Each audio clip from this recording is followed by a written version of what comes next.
Good evening, ladies and gentlemen. Welcome to the English news from Djibouti channel. Here are the headlines. The national turnover increased during Eid al-Adha.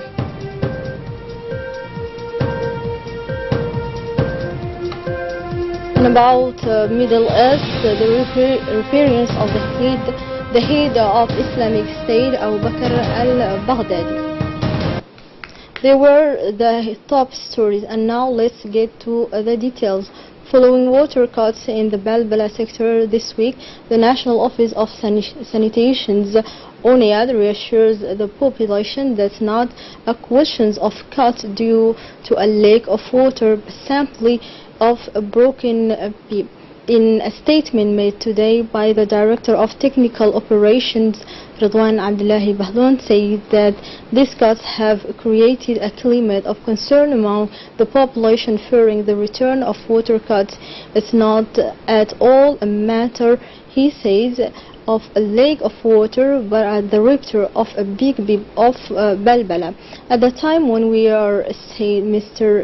Ridwan Abdullahi, the situation is restored.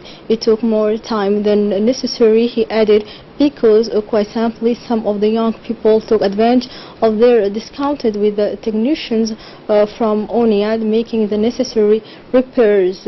This has significantly delayed the repair work of the PIB. Finally, the Director of Sanitation said that transboundary water supply from Ethiopia remains functional and provided quality drinking water. The wells and drilling of ONIAD also remains functional, and therefore there is no need to panic. The specter of thirsty is far behind us, concluded the Director of Sanitation, Mr. Ridwan Abdullahi.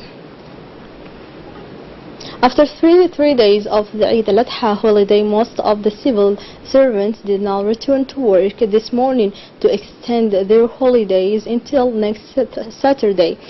Today, many civil servants are not introduced to the public administration. The corridor were almost deserted today.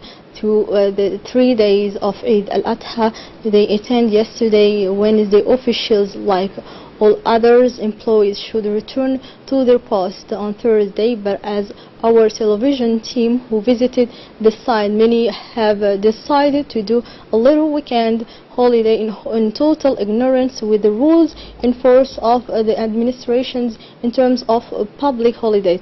Although it's one day, that absence causes a prejudice of the state, which is allocations close to 97 million of our francs per day in terms of salary of all the officials, according the Minister of the Budget.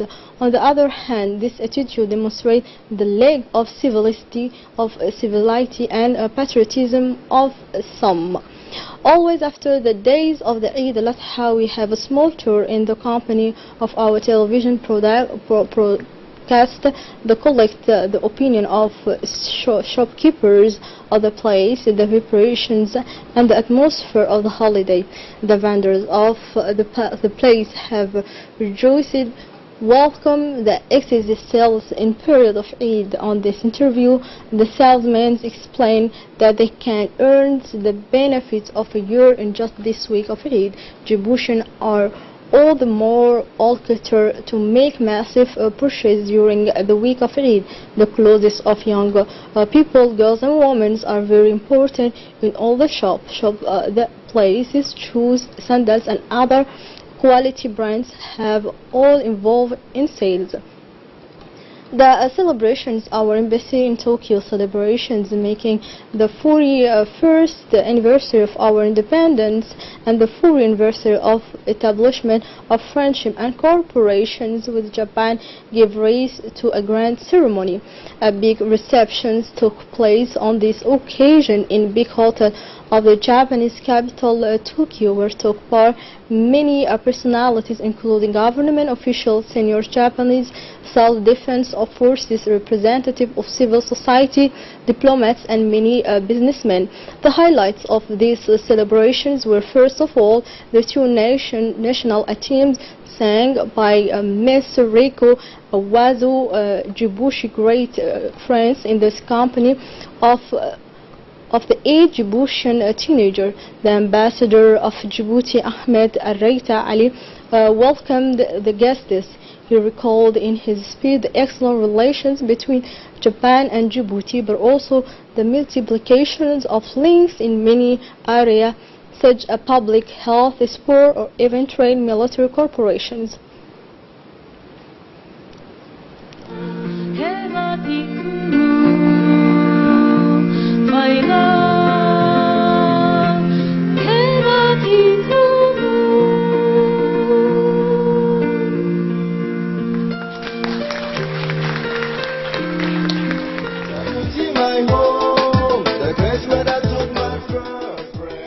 Of the Japanese government, Mr. Manabu Hori, member of the House of Representatives, Vice Minister of Foreign Affairs, for his part stressed the perfect agreement between the two countries.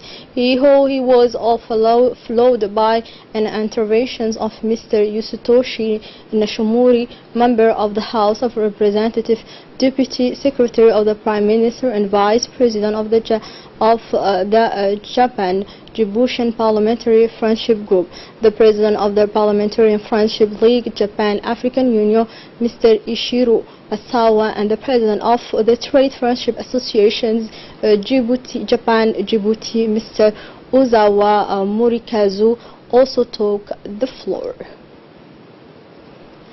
Following the death of the late Abbas Muhammad Hassan, General Uqal of Kutubiyya, which occurred Wednesday, August 22, 2018 at 3 o'clock in Dikhil Hospital following a short illness, the prefect of the region of Dikhil, Mr. Muhammad Sheikh Hassan, addressed his own name and the name of all the Dikhil. He most sadness his condolences to the family of the deceased, as well his relative, the Minister of the Interior Hassan Omar, the Minister of Transport Mr. Muhammad Abdul Qadir Musa, and the General Secretary of the Party Fruit, the President of the Regional Council Abdurrahman Yunis Are, the Sultan of Gobad Habib Muhammad Laita, the local representative, as well the all parliamentarians in the region also extend their condolences to the family of the deceased and his family. Born in 1932 in Asaila, the deceased leaves behind him 3 wives, 20 children, and 46 grandchildren. A great customary chief and guardian of traditional laws, the late Abbas Muhammad Hassan was appreciated for his wisdom and qualities in working for the united and unity of communities in the Gobad area. We pray the highest the God to grant him his mercy and to welcome him into his eternal paradise. Inna lillahi wa inna ilayhi raji'un. And now let's move to the continental news. The trade war between China and the United States knows no respite.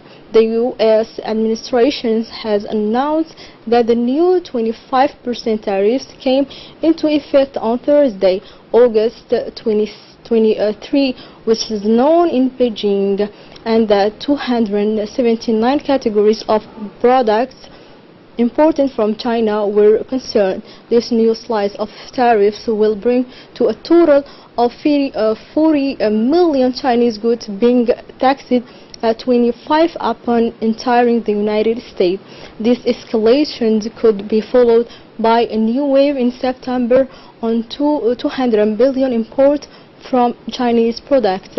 China reacted immediately by announcing necessary retaliations and intends to impose tariffs on the same amount of U.S. goods, targeting iconic products such as Harley-Davidson, motorcycle, bourbon, or orange juice. Here, dear viewers, we arrived at the end of the English news tonight.